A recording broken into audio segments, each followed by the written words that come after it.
pabraucam. Kas ir pavalkam? Tātad pabraucam dziļāk. Tad tā slengā runājot. Puh.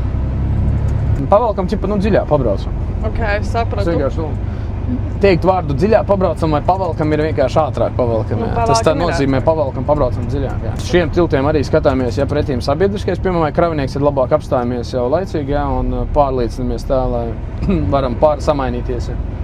Viss safe. Viss safe, tad varam braukt. Ko Tur priekšā?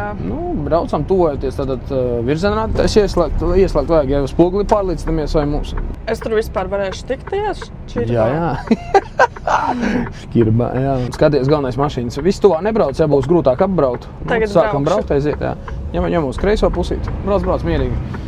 Kā saka, nebaidies un braucam drošāk. Ja redz, platums ir ļoti pietiekošs un atpakaļ, jā. Labais spogulis, labais virzienrādītājs, jā.